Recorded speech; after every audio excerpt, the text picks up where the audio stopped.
इसके सूत्रधार तो हमारे प्रधानमंत्री हैं। क्यों कर रहे हैं? क्योंकि वो ट्रम्प से दोस्ती खरीदना चाहते हैं। जो मोदी साहब ने कहा है ना, अब स्पेक्ट्रम की नीलामी होनी चाहिए, वो तो नीलामी वाले वकील हैं। हमारे प्रधानमंत्री तो सिर्फ तारीफ सुनना चाहते हैं ना। माय गुड फ्रेंड, मेरे अच्छे दोस्त। करीब 1-1.5 साल से जियो और एयरटेल दोनों स्टारलिंक का विरोध कर रहे थे कि स्टारलिंक को आना नहीं चाहिए। अगर स्टारलिंक आएगा हिंदुस्तान में, यानी कि सैटेलाइट आधारित कनेक्टिविटी दी जाएगी, तो वो स्पेक्ट्रम ऑक्शन होना चाहिए, तो वो एलोकेट नहीं होना चाहिए। यही तो उनकी नीति रही है इन दोनों कंपनियों की, और मैं उनसे सहमत था कि जब आपने कहा है कि स्पेक्ट्रम ऑक्शन होना है, स्टारलिंक को क्यों आप विशेष छूट दे रहे हैं, तो इनका विरोध कर रहे थे। अचानक 12 घंटे के अंदर पहले एयरटेल ने घोषणा किया कि हम साझेदारी होगी हमारी स्टारलिंक के साथ, फिर जियो ने भी घोषणा की कि हमारी भी साझेदारी होगी स्टारलिंक के साथ। तो इसके सूत्रधार कौन है? इसके सूत्रधार तो हमारे प्रधानमंत्री हैं। क्यों कर रहे हैं? क्योंकि वो ट्रम्प से दोस्ती खरीदना चाहते हैं। हालांकि वो दोस्त हैं पहले से ही, और भी दोस्ती खरीदना चाहते हैं। स्टारलिंक के मालिक कौन है? इलॉन मस्क है। और आज अगर प्रेसिडेंट राष्ट्रपति ट्रम्प के साथ कोई काम कर रहा है, वो तो इलॉन मस्क है। तो ट्रम्प को खुश करने के लिए मस्क का रास्ता वो अपनाते हैं, और स्टारलिंक और ये दो कंपनियों को कहते हैं कि इन दोनों स्टारलिंक के साथ आप साझेदारी करो।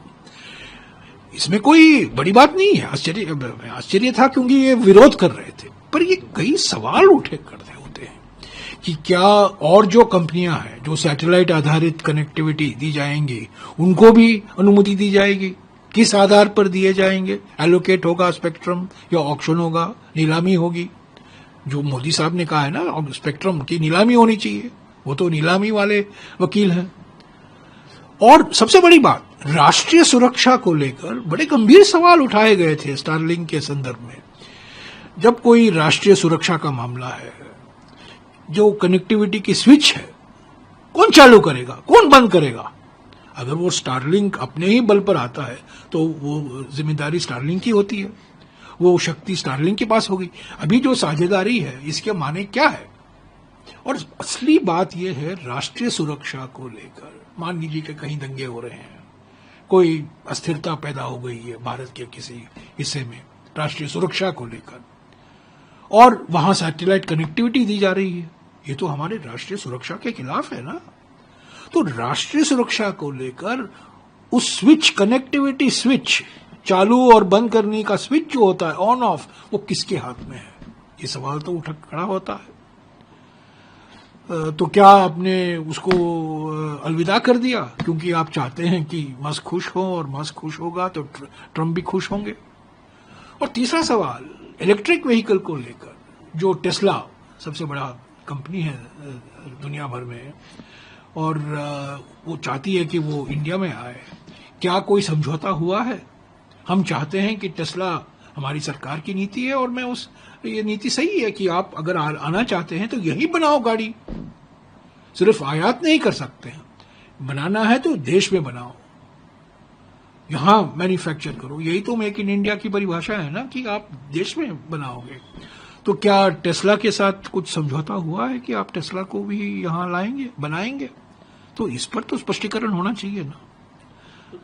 तो कई सवाल खड़े होते हैं, पर काफी मजेदार बात है कि 12 घंटे के अंदर दो कंपनियां जो स्टारलिंक का विरोध कर रहे थे, कड़ा विरोध कर रहे थे 1 साल से, बड़ी घोषणा करते हैं कि हम स्टारलिंक के साथ हमने समझौता कर लिया है, ये साझेदारी है, विन विन, ये विन विन है, वो भी जीतेंगे, हम भी जीतेंगे। कैसे जीतेंगे हम, ये देखना है अभी। सर, नियम और नीति दोनों पर आप लोग सवाल खड़े बिल्कुल बिल्कुल। देखिए, आप कह रहे हैं कि राष्ट्रीय सुरक्षा को लेकर स्टारलिंक के ऊपर कई सवाल खड़े हो गए थे।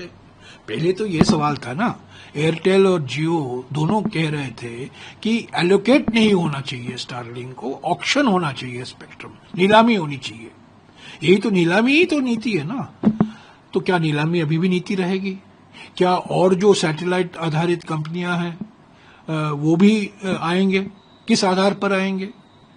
तो ये सब, और सबसे बड़ी बात मेरे मन में है वो राष्ट्रीय सुरक्षा को लेकर। राष्ट्रीय सुरक्षा की स्थिति में, जब राष्ट्रीय सुरक्षा खतरे में है, कोई ऐसी संवेदनशील स्थिति पैदा हो जाती है, वो कनेक्टिविटी की स्विच किसके हाथ में है? यूक्रेन में हमने देखा है, यही तो बड़ा मसला है ना स्टारलिंक को लेकर। अभी मणिपुर में बात हो रही है कि वहां मणिपुर में जो मिलिटेंट है उनके साथ उनके पास स्टारलिंक के किट है। ये सब राष्ट्रीय सुरक्षा को लेकर ये बड़े गंभीर मुद्दे हैं। सर, आखिरी और महत्वपूर्ण सवाल हिंदी में पूछना चाह रहा हूँ आपसे, वो ये है, ये तो आपने नियम की बात कही, आप कह रहे हैं नीति भी कहीं ना कहीं आपका बड़ा आरोप लगा रहे हैं प्रधानमंत्री नहीं, ये तो बदली है किसी राष्ट्राध्यक्ष को दूसरे राष्ट्राध्यक्ष के दबाव पे। देखिए आप बिल्कुल कैसे उठाएंगे इसको आगे? नहीं, देखिए ये तो बिल्कुल साफ हो गया है ना।